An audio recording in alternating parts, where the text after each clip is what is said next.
एक बार भगवान कृष्ण के सम्मुख में,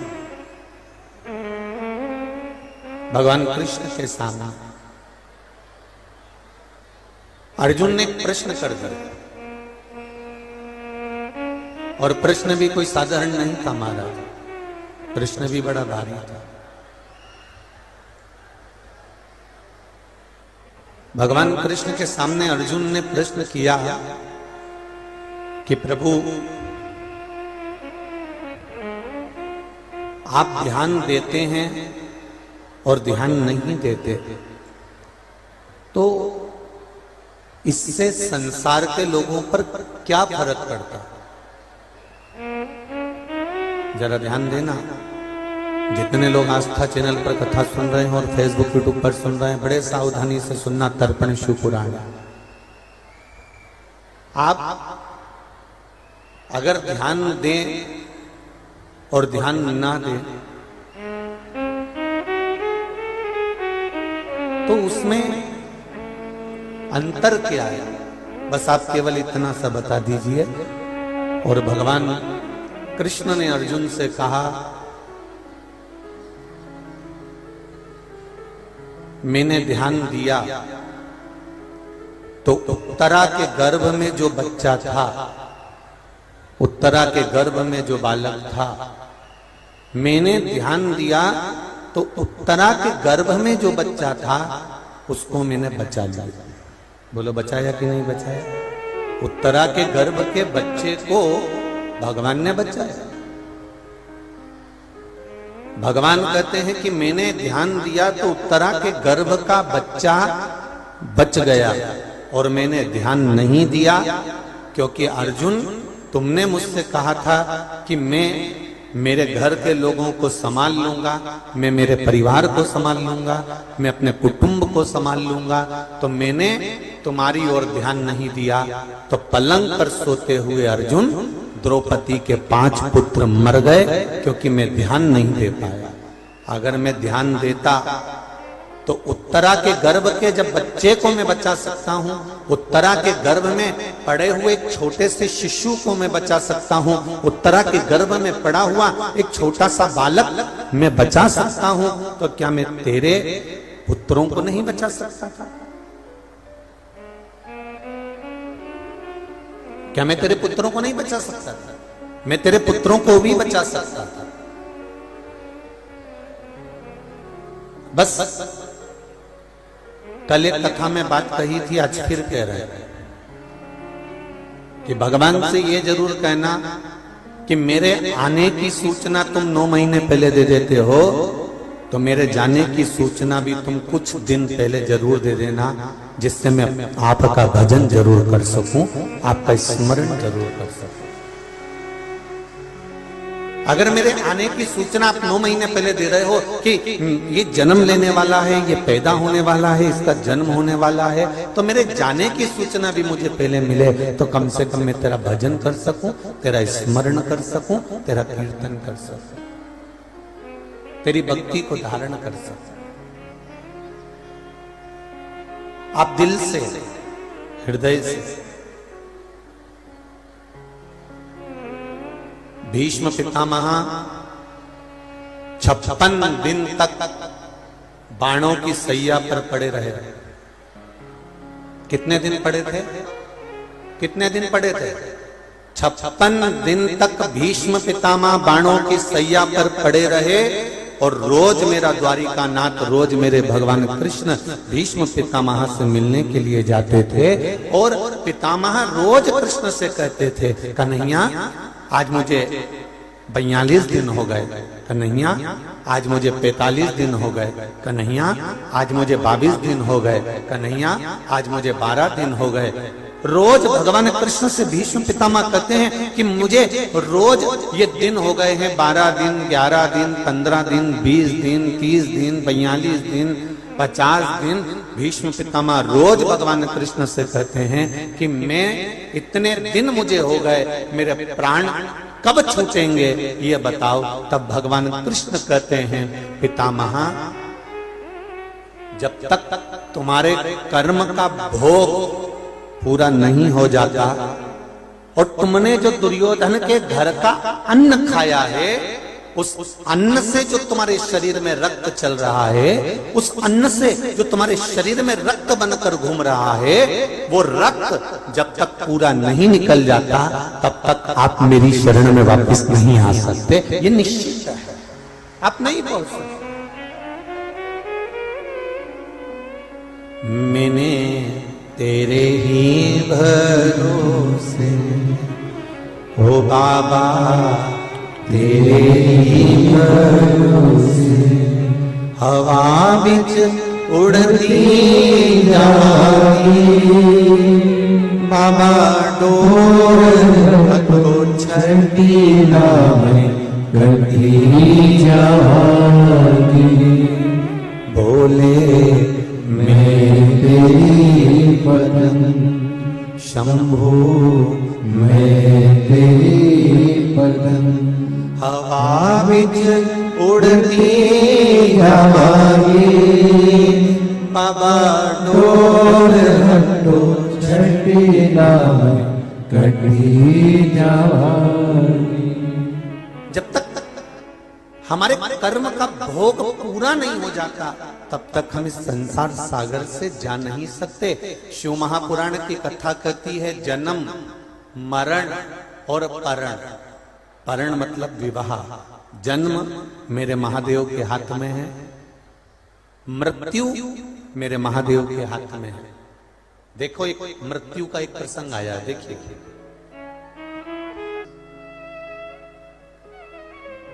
शंकर का भक्त क्या क्या क्या विचार करना।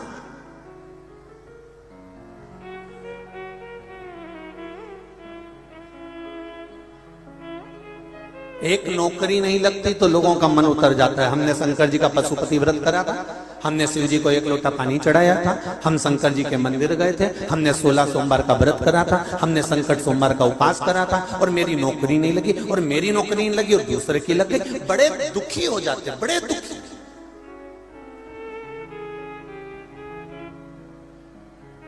और फिर बाद में आकर कहते हैं गुरु जी भगवान हमारी क्यों नहीं सुनता। आखिर आप कहते हो कि 1 लोटा जल चढ़ाओ और सभी समस्या का हल हो जाता है, तो भगवान मेरी बात क्यों नहीं सुन रहा, मुझे दुख क्यों, मुझे तकलीफ क्यों। तो उसका भी अंदाजा लगा कर बैठो। जब घर में बच्चा जन्म लेता है, घर में अगर बच्चा जन्म लेता है तो 8 दिन 10 दिन भगवान को छूते हो? जम के बोलो जरा, भगवान को छूते हो? बच्चा जन्म लेता है तो हमारे यहां सुआ लग जाता है, कोई मरता है तो सूतक लग जाती है कि इतने दिन तक आप भगवान को नहीं छुएंगे, इतने दिन तक आप भगवान को स्पर्श नहीं करेंगे, इतने दिन तक आप अच्छे कार्य नहीं करेंगे।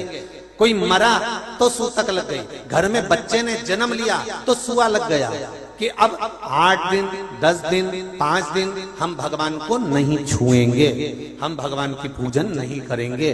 क्यों? क्योंकि हमारे यहाँ बच्चे ने जन्म ले लिया। अगर बच्चा जन्म लेता है तो 8 दिन 10 दिन तक लोग भगवान को नहीं छूते, तो भगवान भी तो यही कहता है कि तेरे भीतर रोज काम, रोज लोभ, रोज वासना, रोज आसक्ति, रोज तृष्णा जन्म लेती है, तो मैं तुझे छूऊं कैसे? और जब तक मैं छूऊंगा नहीं तब तक तेरा कल्याण होगा नहीं। तू अहंकार छोड़ दे, तू क्रोध छोड़ दे, तू लोभ छोड़ दे, तू वासना छोड़ दे, तू तृष्णा छोड़ दे, काम होगा। एक छोटी सी नौकरी नहीं लगती तो मन उतर जाता है। इंटरव्यू देने गए और आ गए, मन एक पत्र आया, देखिए पत्र वापिस देखते। अभी ज्यादा पढ़े नहीं है, पूरे यहां रखे हो, 2-4 पढ़े हैं, जो पढ़े हैं वो उतार।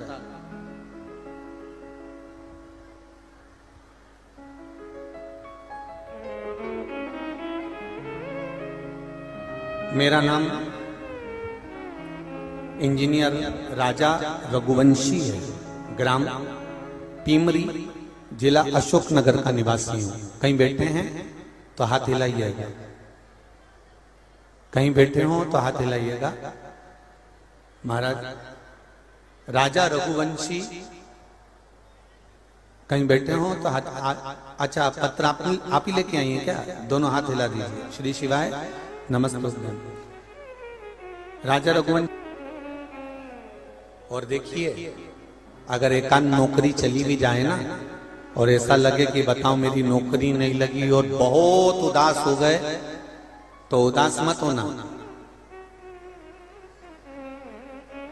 अगर नौकरी नहीं लगी और बहुत उदास हो गए तो उदास मत होना।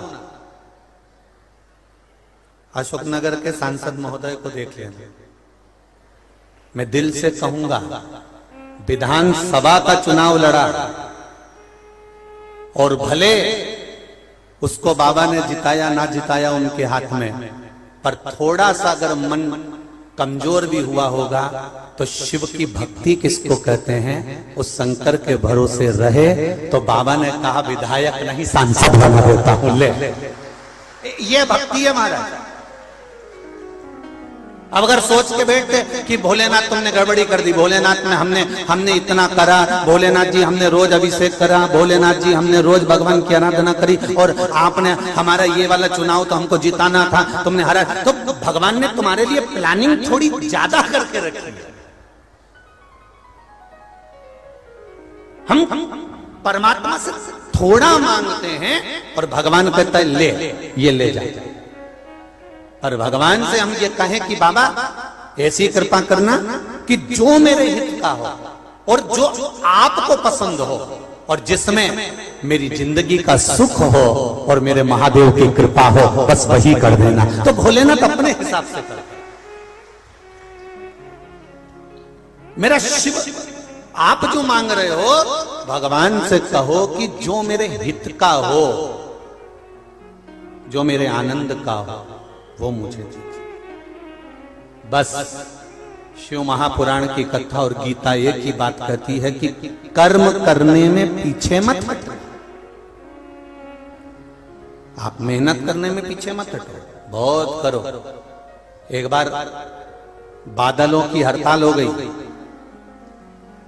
और सारे बादलों ने आपस में मीटिंग कर कर कह दिया कि अब हम नहीं बरसेंगे, इंद्र देवता से हमारी लड़ाई हो गई, 10 वर्ष तक पानी पृथ्वी पर नहीं गिरेगा। ये बादलों ने संकल्प ले लिया।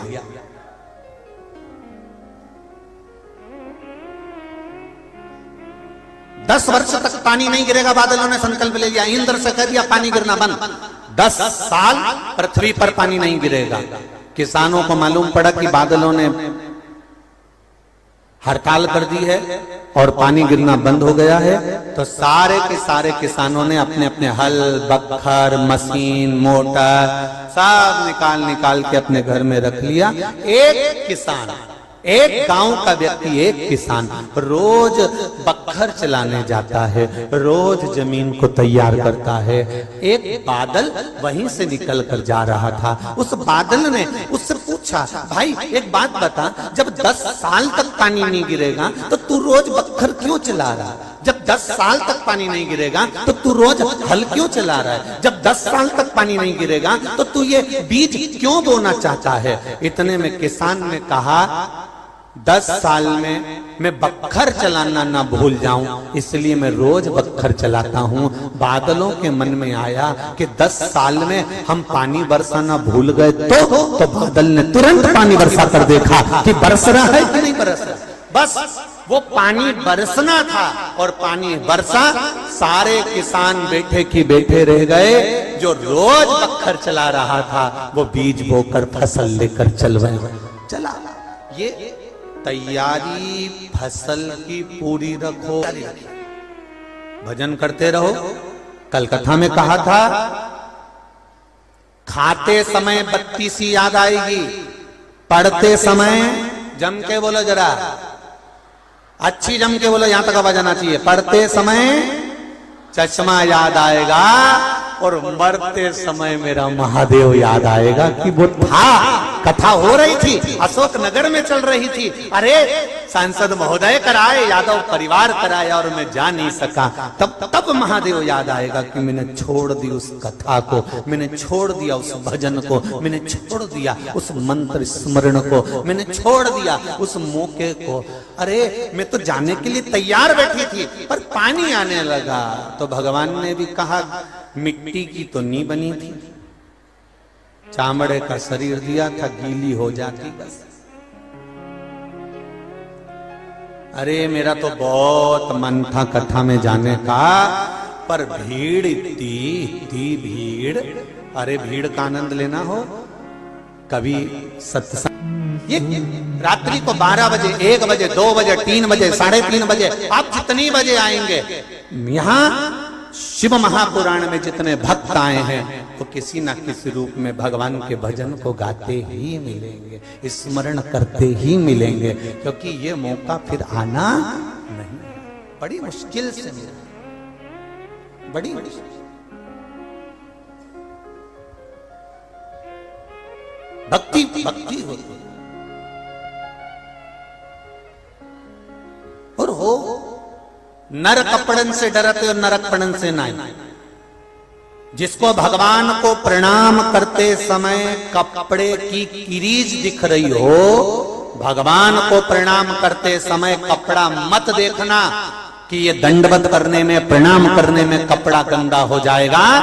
नर कपड़न से डरते हैं और नरक पड़न से नाए। आज कपड़े से डर लग रहा है कि कपड़ा प्रणाम करने में गंदा हो जाएगा, तो उस समय का भी भान करना। यदि आज कपड़ा प्रणाम करने में गंदा हो गया तो अंत समय गंदा नहीं होगा, निश्चित है। अंत समय गंदा नहीं हो सकता।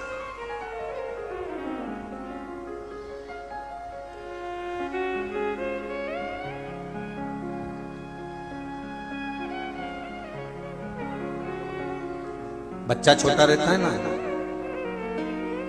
छोटे बच्चे की गंदगी मम्मी पापा साफ कर देते हैं, पर कोई बड़ा 40 साल, 45 साल, 50 साल का व्यक्ति गंदगी करे तो माता पिता साफ करे क्या? अरे बोलो तो जम के, नहीं करे।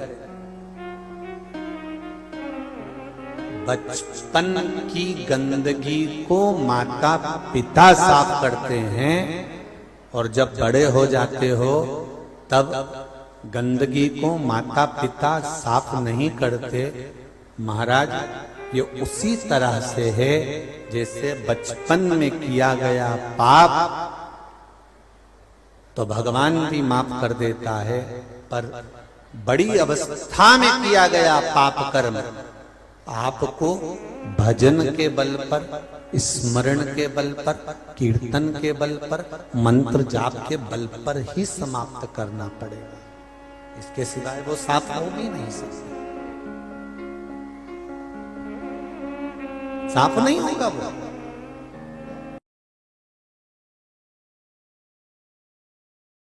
जैसा कि आप सभी को पहले भी बताया, कथा के माध्यम से नवमी तिथि पर खास करके जब आषाढ़ की नवमी हो, कल 20 जून शुक्रवार को आषाढ़ शुक्ल नवमी तिथि के दिन जो भी भक्त प्रातः ब्रह्म मुहूर्त में उठकर स्नान करके शुद्ध मन से एक लोटे में जल, काले तिल, सफेद फूल और थोड़े से कच्चे दूध को मिलाकर पीपल के पेड़ को अर्पित करेगा और नीचे आसन लगाकर शांत चित्त से बैठकर ओम पितृदेवाय नमः का जाप करेगा, फिर अपने पितरों का स्मरण करके आशीर्वाद मांगेगा, तो उसके कुल में पितृदोष, मानसिक अशांति और संतान से जुड़ी हर बाधा समाप्त हो जाएगी और घर में अक्षय सुख, समृद्धि और सौभाग्य का वास होगा। हर हर महादेव।